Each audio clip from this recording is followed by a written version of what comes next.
Hello, dear viewers. Namaskar. Welcome to Moksha Media. You are with Moksha Hiremat. Some of you know the form of vachanas in Kannada language and literature. Vachana form has its own uniqueness in Kannada literature. Of course,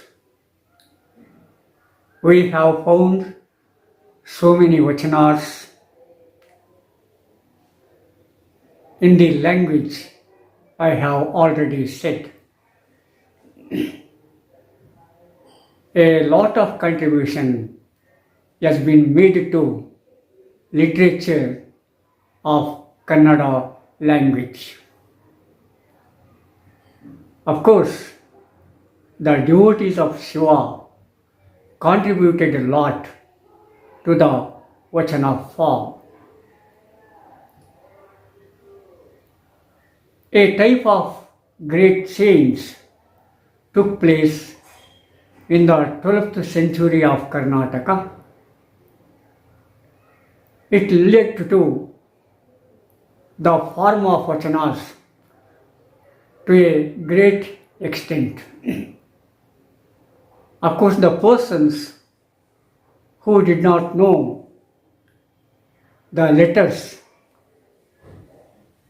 formed vachanas, then they were edited and deposited in the palm leaves library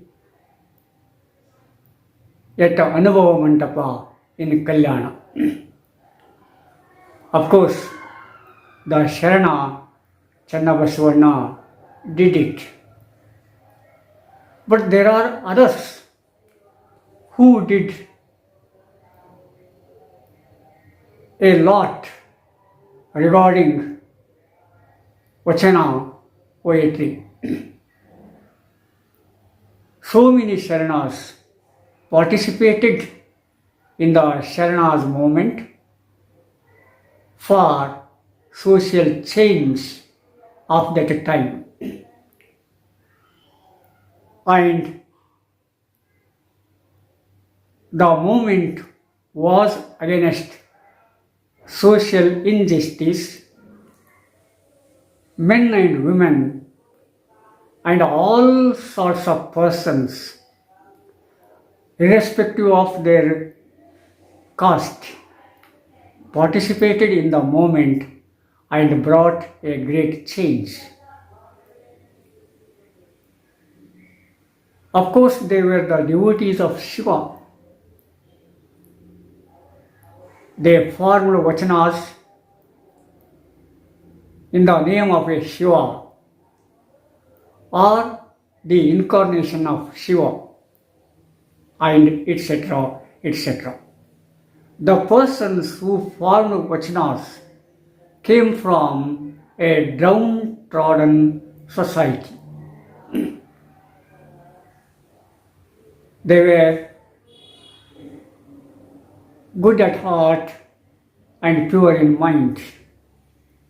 That heart and mind came together to form vachanas there.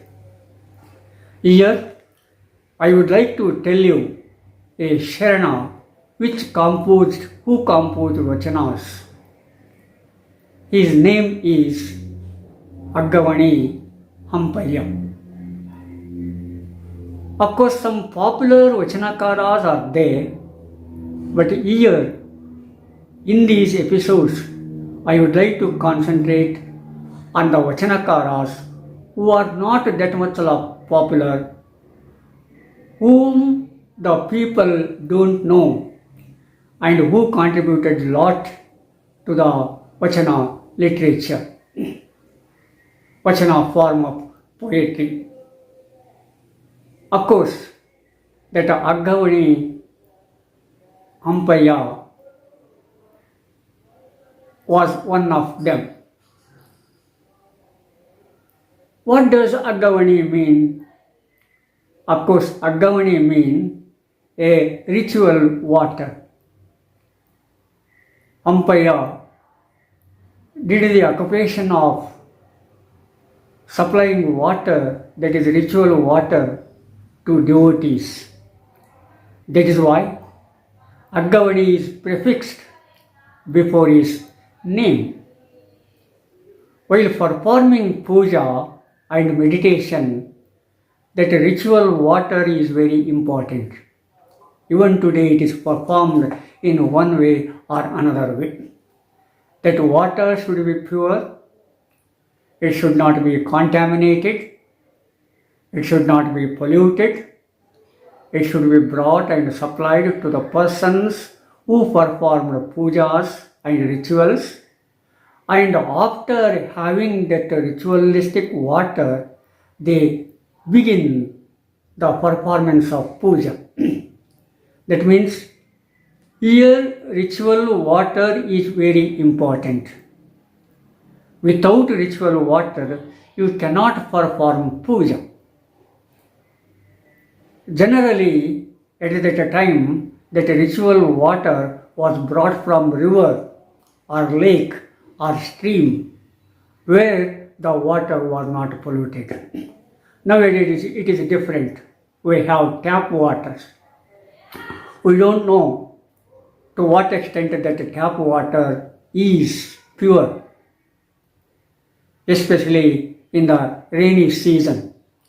Cities like Bangalore and Bombay, it is very difficult to expect that unpolluted and non-polluted water.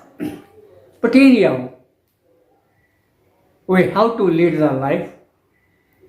We have to use the water we found.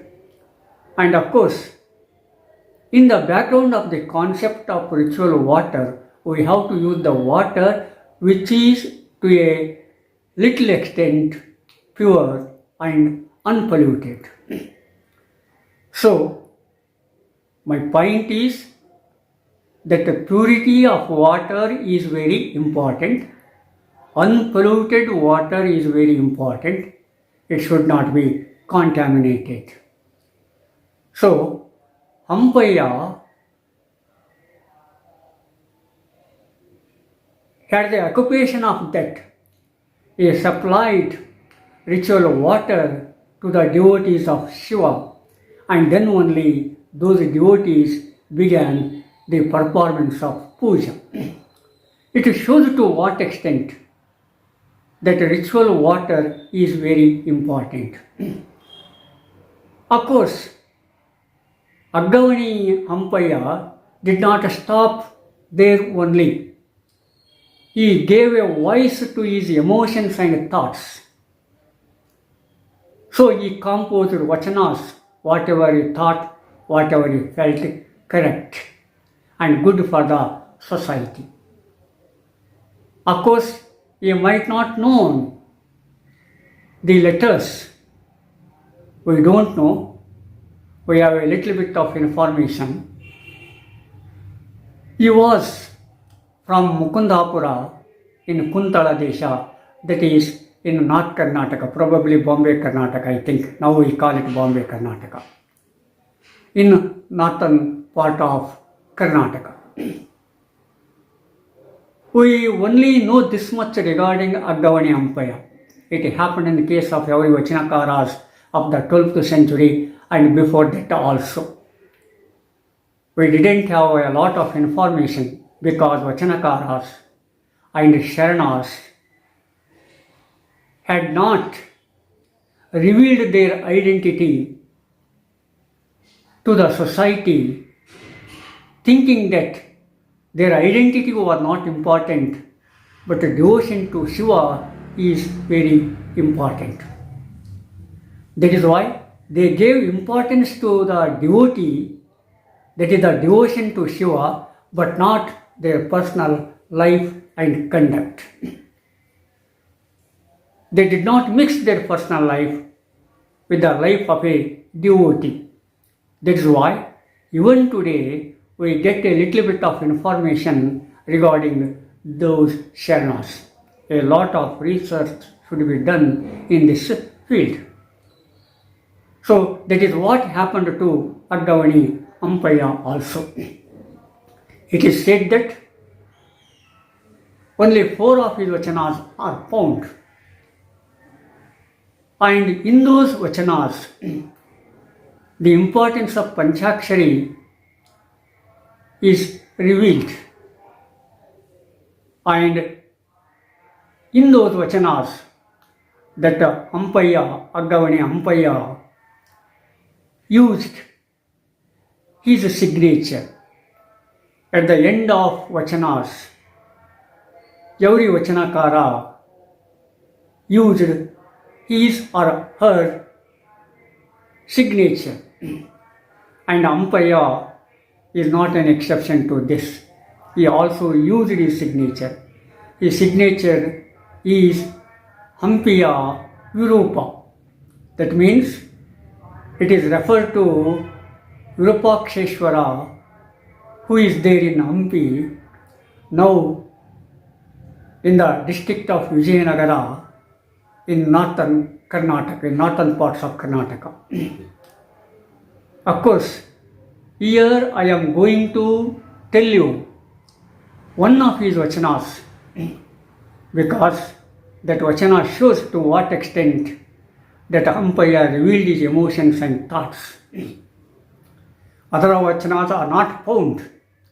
Here only we have this vachana. That is why I would like to read that vachana to you. If you understand that vachana, you will come to know the personality of Aggavani Hampayya. That vachana goes like this.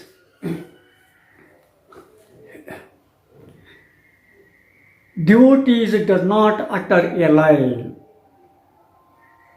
Devotee does not succumb to desires.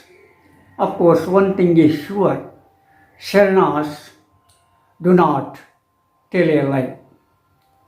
They do not utter a lie. They are against a lie. They are for truth. They are also not succumbed to desires. They kicked desires out of their heart and mind. And they had the only desire to go to the feet of Shiva, desire to worship Shiva. That is the only great desire for them. But for common people, the desires are different. So these Sharnas were against those desires of the common people. For him, attractions are worthless like a hay. There are so many attractions in this world, you know. Nowadays, a heap of attractions are there before us. And those attractions spoil the personality of persons come into contact with those attractions.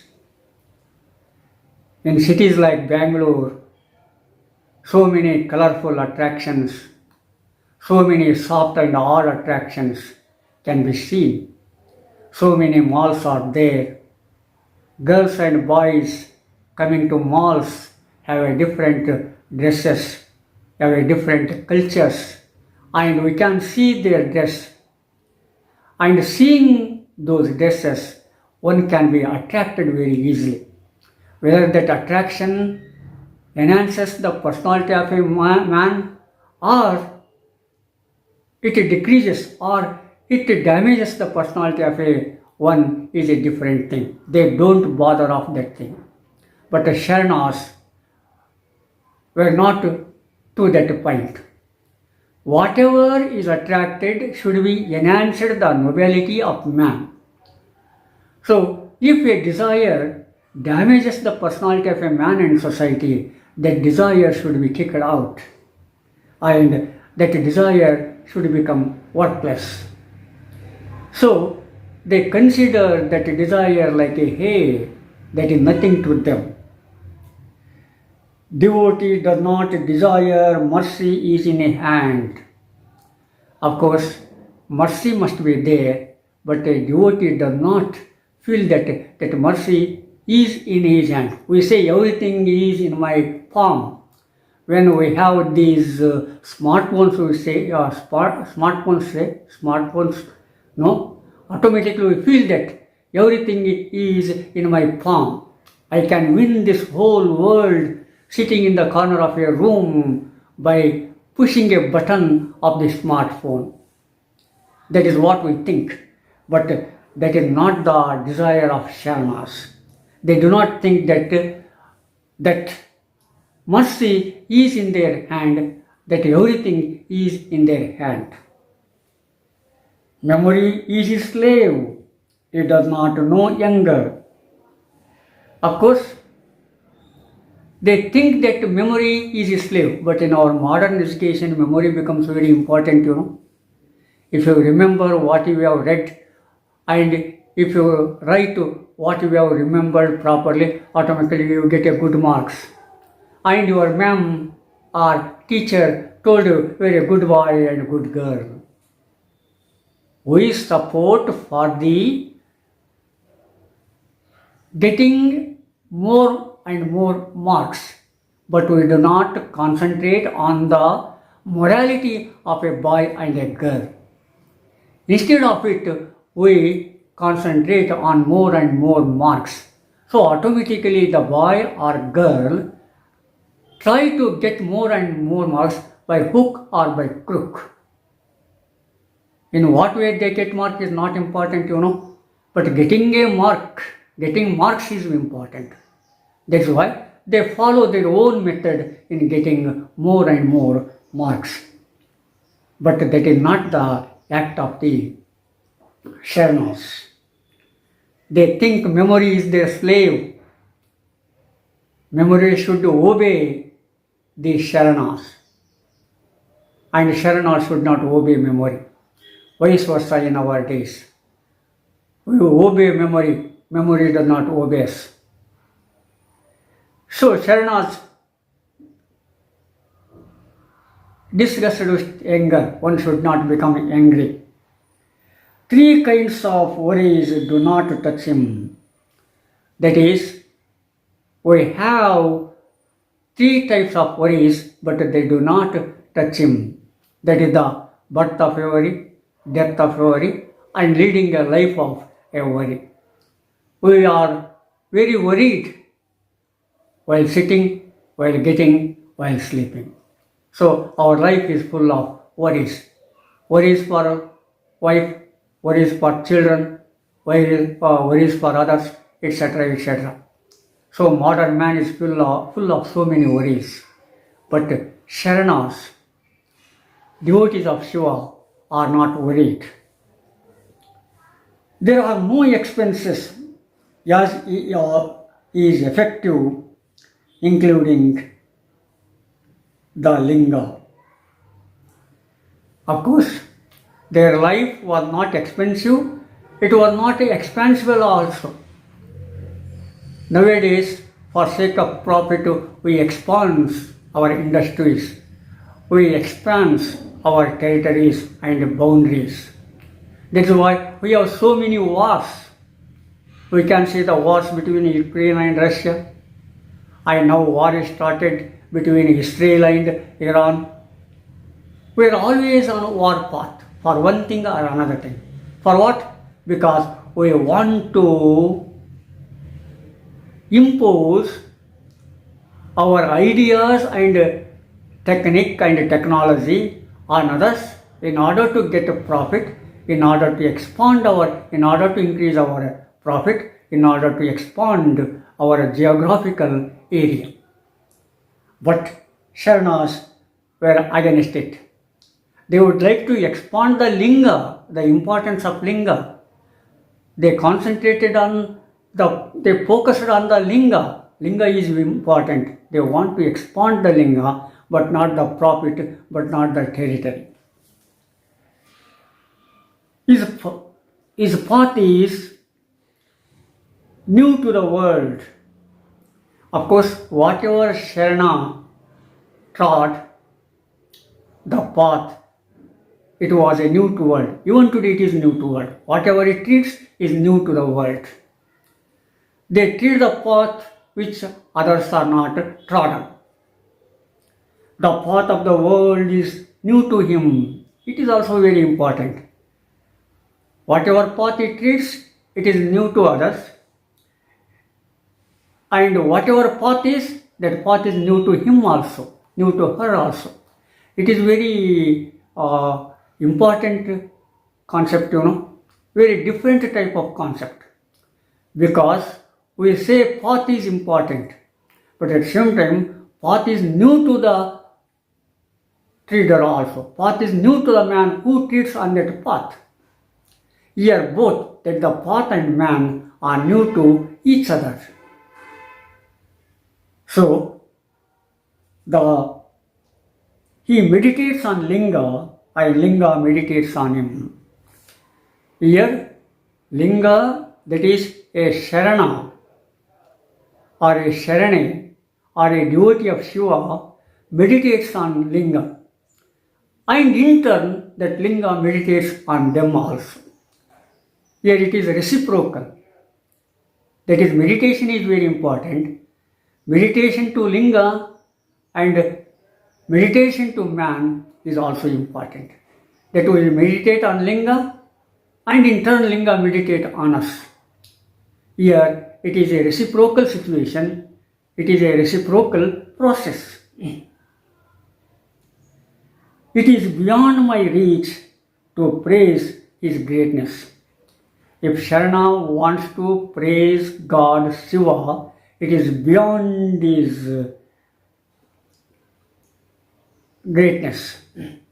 He can't praise him to that extent. Of course, listen, Channa Hampayya Virupayya. Then he tells, listen, O God, the incarnation of Virupaksha, Hampayya Virupaksha, that is the Virupaksha, the incarnation of God, popular in India, and of course that statue is there. That Virupaksha temple is famous at Hampi. So many kings signed with the name of Virupaksha, especially Vijayanagara kings. Whenever they signed it, they signed it to Virupaksha. That Virupaksha is the incarnation of God Shiva. And of course, he tells, he requests, he pleads for Hampayya Virupaksha. The true Sharana having faith in you is effective. Who is the true Sharana? The Sharana who devotes to Shiva, who keeps his faith on Shiva, who trusts Shiva is very effective. If a Sharana does not keep his faith on Shiva, he does not become a devotee of Shiva in the strict sense. So here, that Aggavani Hampayya trusted that Shiva. He kept his faith on Shiva. He thought that Shiva was whole and soul thing to him. He was for Shiva, he was to Shiva, he was by Shiva, we can say. So, whenever he felt like that, then only it was very effective. The devotion was very effective. So, like this, Aggavani Hampayya expressed his emotions, feelings and thoughts, composing them in the form of vachanas. Of course, these vachanas were composed at the end of the 12th century and the beginning of the 13th century. Of course, after Basavana we can say. So, he was in the period of 1300 AD. At that time he formed, he composed vachanas, but till today his vachanas are relevant to the society, his vachanas are relevant to human beings. If you want to ennoble our personality, enhance our personality, automatically we have to read the vachanas of this type, the vachanas of Sharanas and others. Then only a man can become a real human being, and then only he can contribute something to the society for the goodness of society. That is what Aggavani Hampayya did it in participating in Sharanas movement and composing vachanas, etc., etc. So like this, Aggavani Hampayya contributed in his own way to vachana form and to literature of Kannada language. Language and literature are different. Of course, literature uses language for sake of its expression. So, Aggavani, persons like Aggavani Hampayya, Sharanas like Aggavani Hampayya contributed a lot to the greatness of Kannada literature and language. Of course,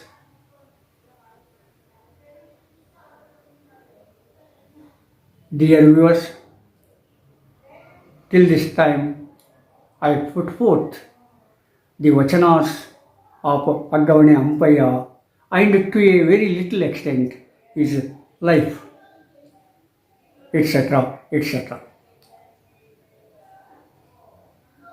We see you in the next episode. Thank you. Subscribe and share what you have heard, and we see you in the next episode. Namaskar.